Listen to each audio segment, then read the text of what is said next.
ये जनसैलाब है 2 अप्रैल 2023 को जयपुर राजस्थान का, जो अनुसूचित जाति जनजाति महापंचायत में ये भीड़ इकट्ठा हुई। ये समुद्र के रूप में जो भीड़ दिखाई दे रही है, ये SC ST के लोग हैं जो अपनी मांगों को लेकर के इकट्ठा हो रहे हैं। ये सभी लोग जो अब तक एक एक टुकड़ों में बटे हुए थे, जो मैं के लिए जाने जाते थे, अब वो है मैं हम में बदल रहा है। और देख रहे हैं कि सभी संगठन SC ST की छोटी छोटी जातियां इकट्ठा होकर ये जनसैलाब एक साथ एक मंच पर, कोई नेता नहीं है, सभी बराबर बैठे हुए हैं। सभी के बीच में ये जनसैलाब अब नहीं झुकना, अब नहीं इतिहास कर और ये आप लोग शेर निकल सारे रुख बदल दिखला जोश नया। पूरी है, महिला पुरुष सभी बराबर की संख्या में है। सभी नेताओं ने अपनी रुकना अब नहीं झुकना, अब नहीं इतिहास कर नया। शेर निकल सारे रुख बदल दिखला जोश नया। साथ चलो, साथ है बुद्ध की राहें, डट के चलो मंजिलें खोले बाहें। साथ चलो, साथ है बुद्ध की राहें, डट के चलो मंजिलें खोले बाहें। क्रांति का नारा है, दुनिया में न्यारा है, सबका सहारा है, जहाँ से भी प्यारा है। क्रांति का नारा है, दुनिया में न्यारा है, सबका सहारा है, जहाँ से भी प्यारा है। आप देख रहे हो सभी कितने जोश के साथ इकट्ठे हो रहे हैं। नौजवान, बुजुर्ग और युवक युवतियां, महिलाएं सभी मौजूद हैं और सभी इकट्ठा हो रहे हैं। सभी एक ताकत के साथ इकट्ठा होकर जो मैं था उस मैं को हम में बदलकर सभी सामाजिक कार्यकर्ता, राजनीतिक सामाजिक जो लोग हैं वो सभी इकट्ठा हुए और अपनी बात कही। वो नेताओं के सामने, चाहे वो मंत्री थे, विधायक थे, सांसद थे, सभी के सामने अपनी बात रखी। कोई डरना नहीं, संविधान साथ है, ऐसा निखर देखे सभी तुझ में जो बात है। आए कोई डरना नहीं, संविधान साथ है, ऐसा निखर देखे सभी तुझ में जो बात है। जल जाने दे सबको अभी मशाल ऐसे बन, रोशन करे सबका जीवन, मिसाल ऐसी तू बन। इतने अधिक है, तुझ में भी खून है, किसका दिखा दे मैदान में आज तू डट के दिखा दे। तुझ में भी खून है, किसका दिखा दे मैदान में आज तू डट के दिखा दे। क्रांति का नारा है, दुनिया में न्यारा है, सबका सहारा है, जहाँ से भी प्यारा है। क्रांति का नारा है, दुनिया में न्यारा है, सबका सहारा है, जहाँ से भी प्यारा है। अपना अपना संदेश समाज को दिया, समाज को एकजुट रहने का आह्वान किया।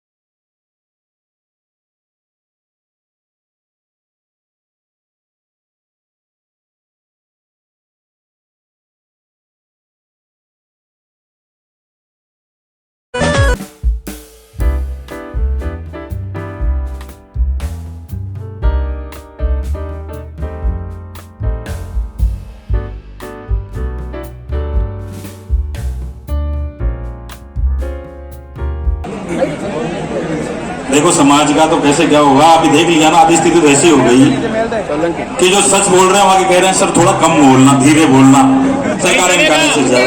अरे सरकार को जब तक सही नहीं बोलेंगे तो मैसेज कैसे जाएगा?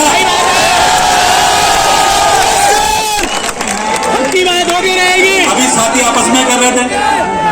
मैं एक बात कहना चाहता हूं आपसे, सबसे पहले तो आयोजकों को बहुत बहुत धन्यवाद देना चाहता हूं कि हम सब लोगों को इकट्ठा कर जो उन्होंने ऐतिहासिक काम किया, इसके लिए आपका बहुत बहुत धन्यवाद, बहुत बहुत आभार आपका। साथियों, एक बात बार बार में हो रही है, अभी बात हुई कि 2 अप्रैल के मुकदमे वापस ले लिए। हमारे साथी बैठे हुए हैं, जो बातें सच हैं वो सच रहेंगी। मैं कहना चाहता हूं कि जब हमारी अम्बेडकर पीठ थी, अम्बेडकर पीठ को सरकार ने वापस ले लिया था कि नहीं ले लिया था? ले लिया था। उसके बाद जब हमने देखा कि हमारे इतने SC/ST के MLA, और उसके बाद भी हमारी अम्बेडकर पीठ सरकार लेके चली गई, हमने उठाया, हमने कहा, समझाया माननीय मुख्यमंत्री जी को कि मुख्यमंत्री जी, इसका नाम बदलने से कुछ नहीं होगा, ये हमारे ST/ST लोगों की अलग से पीठ है, और यहाँ पे हमारे दलित समुदाय के बच्चे, ST समाज के बच्चे, सिर्फ नाम बदलने का नहीं होगा। मैंने कहा माननीय मुख्यमंत्री जी को, अगर नाम ही बदलना है तो राजस्थान विश्वविद्यालय का बदल दो, उससे क्या होगा? अम्बेडकर विश्वविद्यालय थोड़ी हो जाएगा। जो चीज हमारी थी वो हमारी रहनी चाहिए थी। हमारे जब SC/ST का बैकलॉग आया, हमारे विधायक साथी बैठे हुए हैं, इन लोगों ने चक्कर लगाए, इन लोगों ने घर घर जाकर बात की सब लोगों से, हमारे SC/ST के छात्रों ने। और सरकार में जब उस समय चीफ सेक्रेटरी थे, उन्होंने कहा, इस मीटिंग में कई विधायक बैठे हुए हैं, उस समय कहा गलती तो हो गई, लेकिन अगली बार उनको दे देंगे। मैंने कहा सर, उन छात्रों के लिए मांग कर रहे हैं जो छात्र अभी यहां चक्कर काट रहे हैं। अगली बार का भरोसा नहीं है कि अगली बार मैं विधायक बनूं या आप मुख्यमंत्री बने, लेकिन जो हमारे दलित समुदाय के लिए जो बच्चे हैं, हम दलित समाज की सीटों से जीत के आते हैं, हम दलितों का आरक्षण कर रहे हैं, हम उन लोगों की अगर आवाज नहीं उठा सकते तो हमारा जीतना बेकार है। बात कहता हूं कि हक की लड़ाई में निमंत्रण नहीं भेजे जाते। क्या हक की लड़ाई में निमंत्रण नहीं भेजे जाते हैं? जिसका जमीर जिंदा होता है वो अपने आप आ जाते हैं, अपने आप आ जाते हैं। साथियों, बहुत सौभाग्य की बात है, इस मंच पे आज मुझे बोलने का मौका मिला। बहुत संघर्ष करना पड़ा। मैं दूर दराज से पधारे मेरे नौजवान साथियों को मैं एक बात कहना चाहता हूं कि जब असूलों की बात आए तो टकराना जरूरी है। असूलों की बात आए तो टकराना जरूरी है, और जिंदा हो तो जिंदा नजर आना जरूरी है। ये बहुत जरूरी है कि आज इस महापंचायत में हम सब लोग एकत्रित हुए हैं। मैं राजस्थान विश्वविद्यालय का अध्यक्ष बना, इस समाज ने मुझे सिराखों पे बैठाया, मैंने आप लोगों का नाम रोशन किया राजस्थान विश्वविद्यालय में अध्यक्ष बनके, इस समाज ने मुझे सराखों पे बैठाया। मैं बहुत बहुत धन्यवाद और आपको क्रांतिकारी जय भीम इस्तकबाल करता हूं। साथियों, हम लोग छात्र मूवमेंट से निकले हुए लोग हैं, हम लोग बाबा साहब की विचारधारा को मानने वाले लोग हैं। 70 साल के इतिहास में आपने पहला दलित अध्यक्ष राजस्थान विश्वविद्यालय को बनाया, तो हमने बाबा साहब की मूर्ति राजस्थान विश्वविद्यालय के मेन गेट पे लगाई और लाइब्रेरी का नाम डॉक्टर BR अंबेडकर के नाम से किया। आपने एक के बाद एक अध्यक्ष बनाया। नौजवान उपेक्षित नहीं होगा, नौजवानों को मौका मिलना चाहिए, क्योंकि इस राजनीति का भविष्य नौजवान है।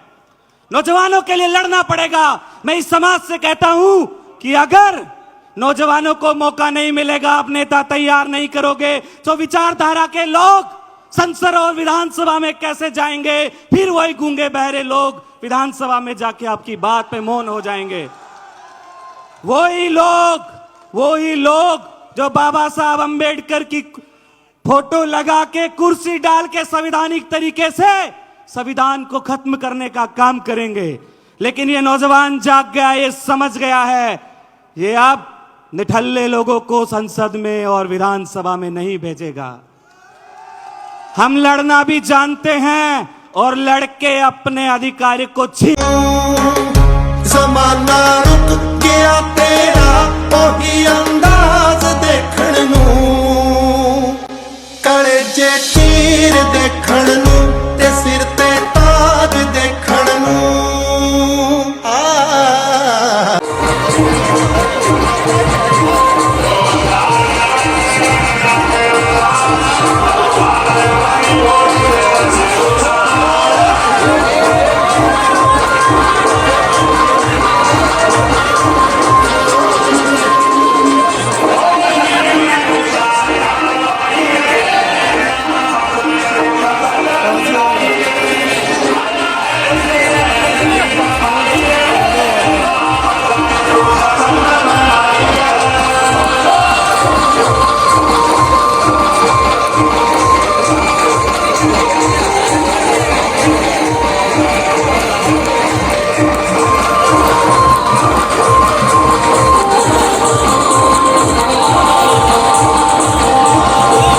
रहेंगे, अब हम डरने वाले नहीं है और हम अपने हक लेकर रहेंगे। आपको एक उदाहरण के रूप में मैं बात बताना चाहता हूँ। हमारे लोगों ने बहुत ऐतिहासिक युद्ध लड़े हैं। कोरेगांव का 1802 का जो युद्ध था उसमें महासैनिकों ने आतताई पेशवा राजा की 28,000 की सेना को खदेड़ दिया था। आप यदि उसका औसत निकालेंगे तो एक आदमी ने 56 लोगों को मौत के घाट उतार दिया। और आज की तारीख में जो 56 इंच के सीने की बात करने वाले हैं, ये हमारे कोरेगांव की प्रेरणा से ही 56 इंच के सीने की बात करते हैं। इनका सीना 56 इंच का नहीं है, ये इन्होंने हमारे 56 इंच का सीना जो कोरेगांव की हमारी फौजें थी, उन फौजों के बलिदान और त्याग के फलस्वरूप मिला है। हम इस बात को नकारते हैं कि तुम्हारे पास 56 इंच का सीना है, और ऐसा नहीं है तो हम थोड़े दिनों के बाद में उसको पूरा ही नकार देंगे, पूरा ही निपटा देंगे। देखिए, आपने को मैंने बताया पहला हमारा 1818 का युद्ध था। बाद में हमारी सेनाओं में क्या राजस्थान में हर तीसरा आदमी हमारा है। राजस्थान में हर तीसरा आदमी हमारा है, और वो सारे के सारे लोग जो जुल्म और अत्याचार के सब सहन करने के हम ही मिल रहे हैं क्या? तो क्या वो वक्त कब आएगा जब ऐसी महापंचायतों के रास्ते से हम ये तय करेंगे कि सरकार हमारी हो, मुख्यमंत्री हमारा हो, सारी चीजें हमारी हो? तो मेरा यह कहना है कि रोजाना हम आरक्षण की भीख, हम सड़कों पर लाठियां, हम अत्याचार, अनाचार, हमारे बहन बेटियों की इज्जत, इनके आबरू कब तक लूटते हुए देखना पर पसंद करेंगे? ये समय आ गया है दोस्तों। आज यहाँ जितना सैलाब यहाँ पे मौजूद है, जो लोग यहाँ मौजूद हैं, ये कसम खा के जाए कि आने वाले चुनावों में आपकी अपनी सरकार बने, आप देने वाले बनो। आप मांगते रहते हो कि हमारे मुक्त में वापस लो, हमें आरक्षण दो, हमें पदोन्नति दो, हमें पोस्टिंग दो, हमें ये दो, हमें वो दो, वो दो। अरे क्या भिखारी बनने के लिए पैदा हुए थे क्या? बाबा साहब ने आपको संविधान में राजा बनाया था। आप क्या बन गए? आपकी ताकत आज आपने पहचानी है। मैं सिर्फ इतना कहना चाहता हूँ, इस ताकत को गुणात्मक रूप से आप फैलाइए। राजस्थान में 3.25 करोड़ आबादी है अनुसूचित जाति जनजाति की, 3.25 करोड़, हर तीसरा आदमी हमारा है। और फिर भी आप यहाँ बैठे हो कि हमें ये दे दो, हमें वो दे दो। अरे भिखमंगो, ऐसे क्यों करते हो? तुम शासक बनो, तुम शासक बनने के योग्य हो। आज ये तय करके जाए तब तो इस महापंचायत की कोई सार्थकता है, अन्यथा भैया बहुत लोग आए, बहुत चले गए, ऐसे आते जाते रहेंगे। राजनीतिक दल आपको रोटियां और टुकड़े डालते हैं, आप अपने परिवार पालते हैं, आप अपना एम्पायर सेट करते हैं। समाज को क्या मिलता है? एक बार कोई प्रधान बन गया, वो अपने पूरी वंशावली को प्रधान बनाना चाहता है। एक बार जो एमपी बन गया, वो पूरी वंशावली को एमपी बनाना चाहता है। समाज को क्या मिलता है? हम पॉलिटिकल पार्टियों के पिट्ठू बन के जीना नहीं चाहते। हम चाहते हैं कि ये व्यवस्था बदलनी चाहिए। मुझे सिर्फ इतना ही कहना था, ज्यादा लंबी बात नहीं है। बेपनाह अंधेरों को सुबह कैसे कहूं? बेपनाह अंधेरे को सुबह कैसे कहूं, मैं इन नजारों को अंधा तमाशा बीन नहीं। सिर्फ हंगामा खड़ा करना मेरा मकसद नहीं, मेरी कोशिश है कि सूरत बदलनी चाहिए। मेरे सीने में ना सही, मेरे सीने में ना सही, तेरे सीने में ही सही हो कहीं भी आग, लेकिन आग जलनी चाहिए। जय भीम, जय जोहार।